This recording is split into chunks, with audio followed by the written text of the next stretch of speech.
بسم الله الرحمن الرحيم اهدنا الصراط المستقيم صراط الذين أنعمت عليهم আমি আপনাদের সামনে কোরআন পাকের সর্বপ্রথম সূরা যে একত্রিতভাবে সর্বপ্রথম নাযিল সূরা ফাতিহার দুইটি আয়াত তেলাওয়াত করেছি। এই সূরা ফাতিহা এইটার কয়েকটা নাম আছে। এইটার এক নাম হইল সূরা শিফা, আরেক নাম হইল উম্মুল কোরআন। 30 পারা কোরআন, এই 7 আয়াতওয়ালা সূরার আল্লাহ তাআলা ব্যাখ্যা করেছে যে 30 পারা কোরআন। এই 7 আয়াতের থেকে 30 পারা কোরআন বাইরে এই হিসেবে উম্মুল কোরআন কার বলা যায়। তারে সূরা শিফা মানে যে জিনিসকে ব্যবহার করার দ্বারা রোগমুক্ত হয়, এই সূরা শিফা, সূরা ফাতিহা, এই সূরাটাকে যদি আমরা শারীরিক ব্যায়ামের উপর ব্যবহার করি, শারীরিক রোগ থেকে মুক্ত পাব। আমাদের আরেক কিসিমের রোগ আছে, অন্তর রোগ। অন্তর রোগের মধ্যে যদি এটার সূরা ফাতিহার মানি যদি অন্তরের মধ্যে রাখা যায়, তাহলে অন্তরের মধ্যেও রোগ থাকতে পারবে না, অন্তর রোগ সব মুক্ত হয়ে যাবে। অন্তর হাদিসের মধ্যে আছে আল্লাহ ইন্না ফি জাসাদ বনি আদম লামাদগাতান ইজা সালাহা সালাহাল জাসাদু কুল্লু ওয়া ইজা ফাসাদাত ফাসাদাল জাসাদু কুল্লু আলা ওয়াহিয়াল কলব। মানুষের শরীরের মধ্যে গোস্তের একটা টুকরা আছে, আল্লাহ হাবিব ফরমান, এই টুকরাটা যদি ভালো হয় তো তার সমস্ত কাজ ভালো। আর যদি এই শরীর টুকরাটা যদি খারাপ হয়ে যায় তো তার সমস্ত কাজ খারাপ হয়ে যায়। হুজুর ফরমান ওই গোস্তের টুকরার নাম দিল। দিলের মধ্যে কিছু রোগ আছে, ওই রোগ যদি থাকে তাহলে সমস্ত কাম রোগান্বিত হয়ে যায়। আর যদি ওই রোগ অন্তরের মধ্যে ওই রোগটা না থাকে তাহলে যে সমস্ত কাম ভালো হয়ে যায়। এই অন্তর রোগের ওষুধও এই সূরা ফাতিহার অর্থ যদি আমরা অন্তরের মধ্যে রাখি তাহলে অন্তরও রোগমুক্ত হইবে। আর যদি শারীরের মধ্যে ব্যবহার করি তো শারীরিক রোগ ভালো হয়ে যায়। এই সূরা যদি শারীরিক রোগের মধ্যে ব্যবহার করা যায়। এই দুই কিসিমের রোগ, একটা অন্তর রোগ, একটা শারীরিক রোগ। দুটো রোগের ওষুধ। শারীরিক রোগ ইমানদার মারাত্মক না, ইমানদার শারীরিক রোগ এক হিসেবে বহু ভালো জিনিস। আল্লাহর হাবিব ফরমাই বেহেশতের মধ্যে আল্লাহ তাআলা আল্লাহর ঘন বান্দার উপরের দরজা রাখছি, কিন্তু ওনার তো এবাদত বন্দিকে কথা নাই যেটার দ্বারা উনি ওই দরজা পায়। তা আল্লাহ তাআলা উনি শারীরিক মধ্যে আল্লাহ তাআলা রোগ দেয়, বিমার দেয়। তো রোগ দিয়ে সুম্মা সাব্বারাহু আলাইহি, তারপর ওই রোগের উপর উনি ধৈর্যশীল হয়। আল্লাহর নারাজ হয়ে ওইরকম কোনো কথা ব্যবহার করে না, ওই যে ধৈর্য করে সবর করে। তো এই সবরের বিনিময়ে আল্লাহ তাআলা যেই দরজা লেগে রেখেছে বেহেশতের মধ্যে, ওই দরজা আতা করে বসি করে আল্লাহ তাআলা। তাহলে শারীরিক রোগ অন্তর রোগ এটা মারাত্মক, শারীরিক রোগ তো মারাত্মক নয়। অন্তর রোগ যদি হয় তো তার সমস্ত শরীর নষ্ট, সমস্ত কাজ বরবাদ হয়ে যাবে। ইজা ফাসাদাল জাসাদু কুল্লু, সমস্ত ঘাম ধ্বংস হয়ে যাবে যদি অন্তর মধ্যে রোগ থাকে। এই আমাদের ভাষার মধ্যে চিরাঙ্গিয়া ভাষার মধ্যে যার দিলে অন্তর খালি তার ঘর চালি। অন্তরের মধ্যে যদি রোগ থাকে এটার কোনো কাম ভালো হবে না। তাহলে অন্তর রোগ তো মুক্ত হওয়ার একমাত্র ওষুধ সূরা ফাতিহার প্রথম জুমলা। অন্তর মধ্যে যে মারাত্মক রোগটা, এই প্রথম জুমলার মানি যদি অন্তর মধ্যে আসে যায়, শরীর অন্তর মধ্যে আর রোগ থাকবে না। ভার এটা সূরা এক নাম আছে। এই সূরের থেকে আমি দুইটা আয়াত তেলাওয়াত করছি। ইহদিনাস সিরাতাল মুস্তাকিম, এই সূরাটা নামাজের প্রত্যেক রাকাতের মধ্যে ফরজ ওয়াজিব। এটা পড়তে হবে ওয়াজিব, নফলের মধ্যেও ফরজের মধ্যেও। এই সূরাটা নামাজের মধ্যে পড়ে। নামাজে যে কী জিনিস, আর সালাতু মেরাজুল মুমিন। যখন বান্দা নামাজের মধ্যে দুনিয়ার মধ্যে থাকা অবস্থাতেই আল্লাহ আল্লাহ কথাবার্তা বলছো সা, খুদার দরবার হাজির হয়েছে সা, একমাত্র হয় যে নামাজের মধ্যে যখন আমরা যাই তো স্বয়ং আল্লাহর দরবার মধ্যে আর হাজির হই। হাদিসের মধ্যে আছে সালাতু মেরাজুল মুমিন। আল্লাহর দরবারের মধ্যে আমরা হাজির হয়ে আল্লাহর কাছে কি জিনিসের, কোন জিনিসের প্রার্থনা করব। সমস্ত জিনিসটা জানেওয়ালা খন আল্লাহ। আল্লাহর কাছে আল্লাহর দরবার যাই, স্বয়ং আল্লাহর দরবার যাই। কী জিনিসটা আমরা আল্লাহর কাছে প্রার্থনা করব, আল্লাহর কাছে সওয়াল করব, কোন জিনিসের, এটা শিখে দিয়ে আল্লাহ তাআলা যে আল্লাহর দরবার যাই আল্লাহর কাছে আমরা কি সওয়াল করব। ইহদিনাস সিরাতাল মুস্তাকিম, ইয়া আল্লাহ আমাকে সোজা রাস্তার উপর রাখো, সোজা রাস্তার উপর রাখো। এই দোয়াটা আল্লাহ তাআলা শিখিয়ে দিয়েছে। আল্লাহর দরবার যাওয়ার পরে এই দোয়াটা আল্লাহ তাআলাতে করবো কি আল্লাহ তাআলা আমাদেরকে সোজা রাস্তার উপর রাখো। কারণ সোজা রাস্তার উপরে আমরা থাকি, তাহলে দুনিয়ার মধ্যে আখিরাতের মধ্যে উভয় জগতের মধ্যে আমরা লাভবান হবে, কামিয়াব হব। আর যদি সোজা রাস্তার উপর না থাকি, তো সোজা রাস্তা না থাকলে যে জাহান্নামের রাস্তায় জাহান্নামের দেখতে হবে। এই সোজা রাস্তার মধ্যে আল্লাহ তাআলার কাছে থাকার জন্য আল্লাহর কাছে আমরা দরখাস্ত করবো, ইয়া আল্লাহ আমাদেরকে সোজা রাস্তার উপর রাখ। রাস্তা কোন রাস্তা? সিরাতাল্লাযীনা আন'আমতা আলাইহিম, ওই সমস্ত আল্লাহর বান্দার রাস্তা, যে বান্দাদের আল্লাহ তাআলা বখশিশ গেছি, এনাম দিক গেছি এবং মেহরবানি গেছি, ওই সমস্ত বান্দার রাস্তা যেটা আছে ওইটা সোজা রাস্তা। আর এক আয়াতের মধ্যে এই মনাম আলাই খন মানুষ, ওইটার নবী সিদ্দিক সোহদা সোলহা, এই 4 কিসিম মানুষ, এইটার উপরে আল্লাহর এনাম। এনারের রাস্তা যেটা আছে ওই রাস্তার উপর রাখার জন্য আল্লাহ তাআলা আল্লাহ দরবার গেলে এই দোয়াটা আমরা শিখে দিয়েছি। এক হাদিসের মধ্যে আছে, তাফাররাকাত বনু ইসরাঈল সিনতাইনা সাবঈনা মিল্লাতান ওয়া সাতাফতারিকু উম্মতি সালাসিন ওয়া সাবঈনা মিল্লাতান কুল্লুহুম ফিন-নার ইল্লা মিল্লাতান ওয়াহিদা। কিলা মান হিয়া ইয়া রাসূলুল্লাহ? ক্বালা মা আনা আলাইহি ওয়া আসহাবি। আল্লাহ হাবিব ফরমাই, বনি ইসরাঈলের মধ্যে 72 দল হয়েছে, 72 ফেরকা আকীদা বিশ্বাস হিসেবে। আর আমার উম্মতের মধ্যে 73 ফেরকা হবে। আল্লাহ হাবিব ফরমান আমাদের উম্মতের মধ্যে 73 ফেরকা হইব, 72 ফেরকা সব জাহান্নামের মধ্যে যাব, সব জাহান্নামী, সব বেঈমান। ইল্লা মিল্লাতুন ওয়াহিদা, একটা দল বেহেশতের মধ্যে যাইব, ওনারা ইমানদার, ওনারা সত্য, ওনারা ইমানদার। সাহাবারা আরজ করলেন, আল্লাহ হাবিব মান হিয়া ইয়া রাসূলুল্লাহ? ওই দলটা কোন দল যেটা বেহেশতের মধ্যে যাব? আল্লাহ হাবিব আমার খান খুলি শুনো, মা আনা আলাইহি ওয়া আসহাবি, আমি যে রাস্তার উপর আছি, আমার লক্ষাধিক সাহাবা যে রাস্তার উপর আছে, ওই রাস্তার যে দলটা থাকে, যারা সাহাবার অনুসরণ করে, আল্লাহর হাবিবের ইত্তেবা করে, ওই দলটা বেহেশত যাবে আর সব জাহান্নামে উঠে যাবে।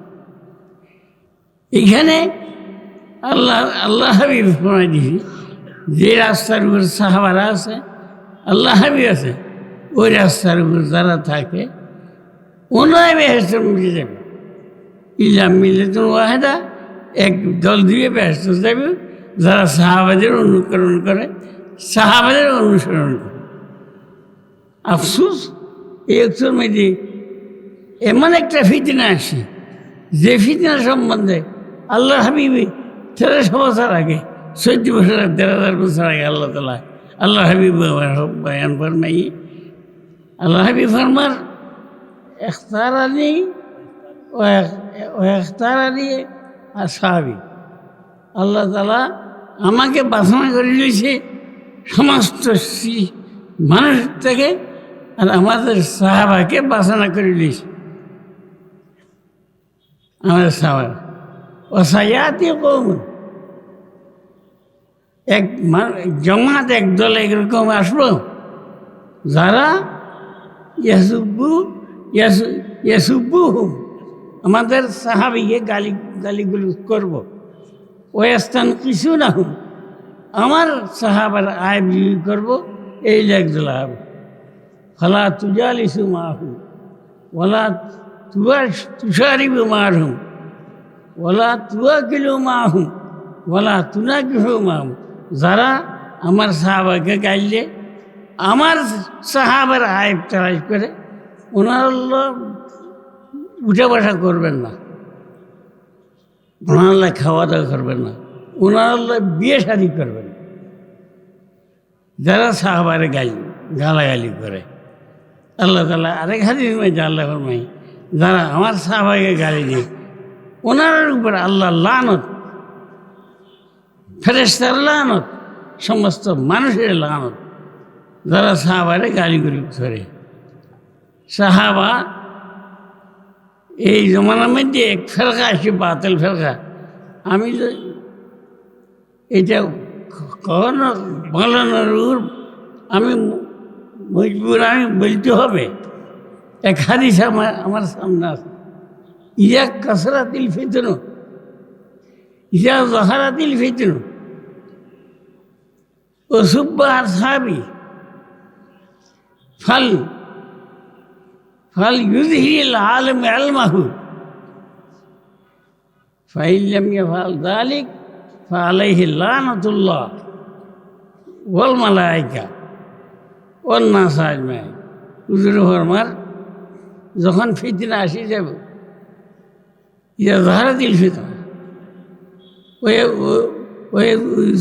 ওয়াইসাব্বু আলা আসহাবি, আমার সাহাবাদের গালিগুলি করবো, ওই সময় যদি আলেমল তার এলম দিয়া ওইটার মোকাবেলা করতে হবে। যদি মোকাবেলা না করে, সাহাবাদের দুশমন যারা সাহাবাদের গালিগুলি করে, ওনারাও যদি দফা না করে নিজের এলম দিয়ে, তো ওই আলেমুল খোদার লানত আল্লাহর হাবিব ফরমান, যে আলেমে সাহাবারা যারা গালিগুলি করে, ওনারা মোকাবেলা না করে নিজের এলম দিই, সাহাবা সম্বন্ধে তারা যা জানে, ওনারা ফজিলত ওই যদি বয়ান করি, ওনারা যদি মুখ বন্ধ না করে, আল্লাহর হাবিব ফরমান দেয় আলাইহি লানাতুল্লাহ, ওই আলেমুল খোদার লানত। এই লানত বাঁচার জন্য আমি বয়ান করার উপর বুঝবো, যারা যারা সাহাবাদের দুশমন, সাহাবাদের গালিগুলি করে, ওনার সঙ্গে আল্লাহর হাবিব খাওয়া দাওয়া করবেন না, ওনার উড়ে বসা করতে মানা গেছি, ওনার বিয়ে শাদী করতে মানা গেছি আল্লাহর হাবিব। এখন কিছু আলেম, দুঃখের বিষয়, এই সাহাবাদের যারা গালিগুলি করে, ওনার সঙ্গে আঘাত করতে, ওনার যে সাহাবা দুশ্মন লয়, যারা আঘাত করে, ওনারাও গোমরা, ওনারা লানতের বাকি কোনো সন্তান আইছে। আমরা সাহাবাদের আজমত আমার দিল্লি মাঝে না থাকে, যদি আমরা সাহাবাদের, ওনারা বলছে যে সাহাবারা সত্যের মাপ কাটি না, রসুল খুদা के सवा किसी को म्यार हक न समझे। আবুল আলম মজুরি খুদার দুশ্মন, উনি বলতেছে আল্লাহ রসুল দ্বারা আর কেউ সত্যের মাপ কাটিল, और किसी को तनकी से बाला तो न समझे। আর সবাই সমালোচনার পাত্র, যে কোনো ব্যক্তির আপনি সমালোচনা করতে পারবেন, যত বলব।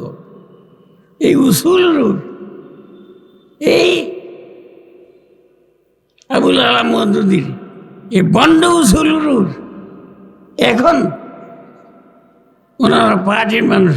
আমি তো মোবাইলটা আমি দেখি ছবি না জানি, মোবাইল আমার সাথে মাঝে উনি আমায় দেখাইছে। এক কমবক্ত বলতেছে হযরত ওমর রাদিয়াল্লাহু তাআলা আনহু নাউযুবিল্লাহ দর্শনকারী ছিল। হযরত ওমর রাদিয়াল্লাহু তাআলা আনহু দর্শনকারী ছিল। হযরত ওমর সম্পর্কে আল্লাহ হাবিব ফরমান লো কানা বাদি নবিয়্যান লাকানা ওমর। আল্লাহ তো শেষ নবী আমি, যদি আল্লাহ নবী পাঠাইতো তাহলে আমার বড় যদি নবী হইতো তো আল্লাহ তো নবী বানাই ফেলাইতে কারে? হযরত ওমর রাদিয়াল্লাহু তাআলা আনহু। যে ওমর সম্বন্ধে আল্লাহ হাবিব ফরমাতে ও ওমর ফিল জান্নাত, আমার ওমর ব্যস্ত থাকবে। যে ওমর সম্পর্কে ওনার চরিত্র দেখি আল্লাহ তাআলা আল্লাহ দরবারে দোয়া করেছে, ইয়া আল্লাহ ওমরকে ইসলাম আনার তৌফিক দান করো, ওনার মাধ্যমে ইসলামের তাইদ ইসলামের মদত করো। এই দোয়া করার রাতের দোয়া করেছে হুজুরে ফজর মেজে হযরত ওমর রাদিয়াল্লাহু তাআলা আনহু ইসলাম গ্রহণ করেছি। এই কমবক্ত বলতেছে যে ইসলাম আনার কিছুক্ষণ আগেও হযরত ওমর জানার মধ্যে মুক্ত আছে। মহিলারা দেখলে ভয়ে ভাগি যেত, হযরত ওমর দেখলে হযরত ওমর জবরদস্তি কি করত, দর্শন করত।